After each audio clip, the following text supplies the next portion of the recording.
A year ago, I lost my job. It was tough, but looking back, that might be one of the best things that could have happened to me. Today, I run my own business, working with amazing brands, and live a life on my own terms. If you're looking at your life thinking, this isn't what I wanted, I get it, because I have been there. In this video, I want to share the exact 4 stages that I have gone through to reinvent myself and transform my life. From a corporate career to building something that I'm truly proud of. No matter what life stage you're at right now, I know they can work for you too. The first stage, master your mind. This stage is the most crucial. Everything begins in your mind. This is not a mindset that tells you, oh, you need to work harder or grind more, but having a positive, self-believing mindset. Yes, life might not be fair, you might not change it easily, but you can change your thoughts right now. Don't worry too much about your current stage. Whether you feel stuck, want to rebrand yourself, or improve to the new level, you need to first believe in yourself that everything is possible. Human potential is unlimited, even if resources are limited. Your current state doesn't define your future. Kazuno Imanori, a famous Japanese entrepreneur, defined the results of our life or work as an equation of mindset multiplied by efforts and ability. And here's what makes it so powerful. While ability and efforts are rated from 0 to 100, mindset ranges from negative 100 to positive 100, making it the most influential factor. So think about it. Someone with average ability and high effort, but a negative mindset would get poor results. But the same person with a positive mindset would get much better results. Your mindset not only determines how far you will go, but also in which direction. So the true power doesn't just lie in your goal, visions, and your ability, but first in believing that you can achieve anything. Having this self-believing mindset will set you up for success. When you change your mindset, you change your world. You don't need validation from others or the society. It all starts from within. Believe yourself, you can achieve what you set in your mind. Rebranding and improving yourself is challenging, not because the task itself is challenging, but because you will also face resistance and you will need to fight these forces, both internal and external. Externally, friends, family, the society might push you back against your path. Psychology tells us that when you start improving, you're disrupting the social group dynamics, and so the majority of your connections might not support it. Internally, you experience self-doubt, questioning if you can truly reinvent yourself, especially when you're not getting the results that you want. And this is why having the right mindset in the first place is so important. Resistance is almost guaranteed, but a strong mindset will help you to push through this. To strengthen your mindset, practice positive self-talk. It may feel silly, but I found it's so powerful. When you doubt yourself, use positive affirmation. Remind yourself you can achieve anything at your will, even though changing is uncomfortable. The book, The Science of Self-Talk, states that research found a fascinating approach when doing positive self-talk is to use pronouns that refer you as another person. For example, from I have this capability to tackle this, to a firm declaration, to grace, you have this capability to tackle this. So shifting I to you to adopt a fresh viewpoint and reduce stress. Another important thing is to evaluate your social media and the content that you consume daily, because what you consume daily influences your thoughts and your energy level more than you think. And I strongly recommend evaluating what you're exposed to. And this is also what I did. The book that you read, the social media account that you follow, the people that you interact with, and the news and social content that you consume. All this will impact the energy that you're attracting. Unfollowing accounts that don't align with your values or negatively influence your thoughts. Distance yourself from toxic relationships and connections is perfectly okay. The second stage is about knowing yourself better. And this is like a self-discovery or self-reflection. If you don't understand yourself better, you won't be able to clearly figure out your directions. This stage isn't something you need to rush. You can take as much time as you need before you move on. And one of the most powerful ways I always recommend is writing down your thoughts in a journal or notebook. I have so many notebooks. Journaling has worked so well for me, and here's why. Writing helps release thoughts you might have neglected during your busy days. Try not to use digital device. I still use a pen and a notebook because handwriting requires extra efforts. It engages multiple areas in your brain and encourages deeper reflection. Reflect on your past experience. Write about what you enjoy, what you hate doing, your current struggles, what you're good at, what needs to improve, and what you're not satisfied with. Also, explore your core values. What belief has shaped who you are today? Writing them down helps you see things more clearly on the paper and help you organize your thoughts so much better. I also encourage you to explore some form of creative expressions, whether through art, writing of course, or other forms. Use this as a way to connect with yourself more deeply. You can even talk to your friends, families, and use their perspective to get a better understanding of yourself. They might identify blind spots you're not aware of. Again, this process doesn't need to be rushed. You can take a week, 2 weeks, a month, or even a few months to understand yourself better. Another powerful approach I've found is to study role models. Identify people you admire. They could be celebrities, successful individuals, or anyone whose values and beliefs you respect.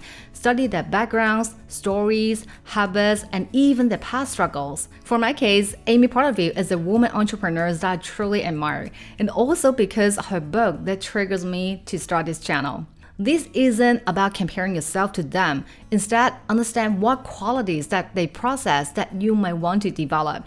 Look at what the books they read, who they follow, their opinions on various subjects. Even if you don't have a specific role model, you can imagine a hypothetical person who embodies the traits that need to achieve your ideal self. Consider what characteristics, personalities, skills, and mindset that they have and what you might be missing. This helps you focus on becoming the person you want to be in the new year or in the long term. The third stage is what I call design your future. Identify your vision and goals. Your ultimate vision should be big enough to feel a little bit scary, yet exciting. Maybe it seems even impossible at first, but don't let it stop your imagination. You can use the real-of-life assessment to evaluate which areas feel imbalanced and envision your ideal state for each dimension. Picture your ideal life 2, 3, 5, or even 10 years from now. What would you be doing? Where would you be? Who would you be with? What would your ideal day look like? Your visions may evolve over time, and that's absolutely fine. What matters is define what success means to you right now in a measurable terms, and this is what will inspire your next action. If you want, you can even build a vision board and constantly remind yourself about that and help you stay focused and inspired. I personally use memos. It works for me, but it's totally up to you. I also recommend keeping your vision private unless they are the people you can really trust. Neuroscientist Andrew Huberman explains sharing goals prematurely can trigger dopamine release from our brain, creating a false sense of achievement before any real progress is made. So if you really want to share your vision, don't tell, show. You don't have to convince anyone to pursue your goals. Instead of showing them, let them see the progress that you're making. Once you've crafted your ultimate vision, break it down into 1 to 2 big yearly goals that can realistically help you make the progress.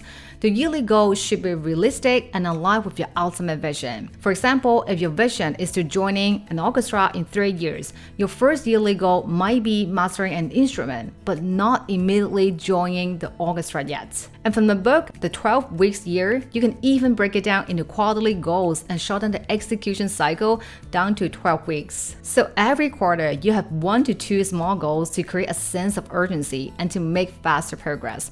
Though I would say this method may not be for everyone, but it's still a good practice to review your progress on a monthly and quarterly basis so you're not waiting until the year end. Once you have your yearly goal, break it down further to input-based goal for each of the 52 weeks.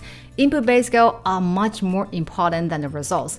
These are what you can control, unlike results that are out of your control. For example, if your goal is to transition into a leadership position, you can't control when you will get promoted, but you can control how you hone your leadership skills, like taking management courses, mentoring junior team members, sharing leadership insights to get visibility.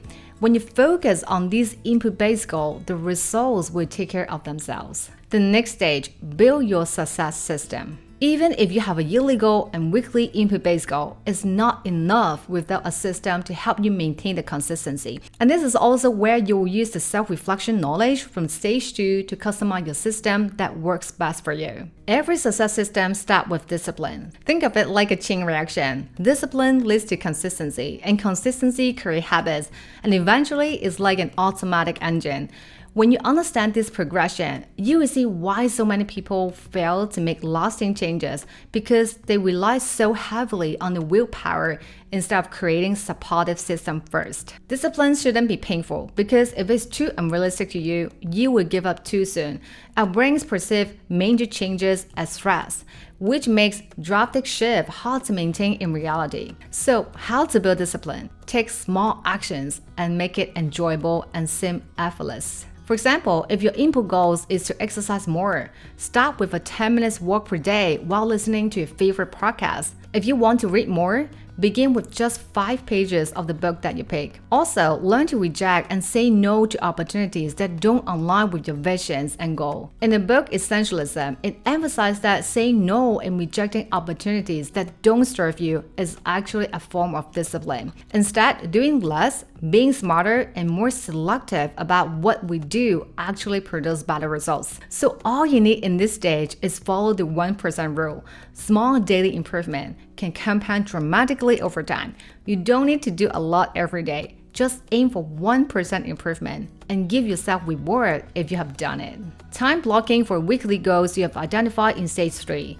Decide how much time you will allocate each week and what actions you will take to achieve your yearly goal. Use a calendar to plan this. It can be a physical yearly planner or digital calendar, whatever works best for you. Now the key is to have a realistic time block. Many people make the mistakes of overloading the calendar, time blocking everywhere, trying to do too much every day. But I recommend just focusing on no more than 3 important tasks per day, or even just 2. As I mentioned, it's better to start small, less but better, because making it last is what truly matters. Your environment is also part of your success system, as it directly influences your energy and focus. So find ways to optimize your environment. For example, if you want to read more, keep books nearby for easy access. If you're easily distracted, put your phone in another room.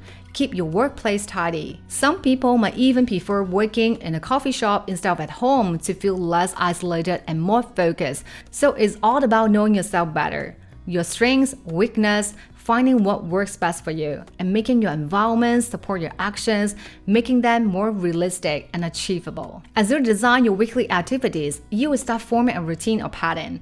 And this is how your system is getting formed. Routine will help you make everything automated without even thinking about it. And this routine doesn't need to be rigid from the beginning, because you're still adjusting to what works best for you. Routine is also not a forever thing. You can change it anytime if it doesn't work for you. For example, you may find mornings or evening works better for certain tasks. But my tip is start with the most important task when you start your day, as your energy level is usually at peak at that time, and this will ensure your progress. Reinventing yourself isn't about reaching a perfect end state. Our life is an ongoing process. You don't have to do it all today. Just start. Start small if you need to.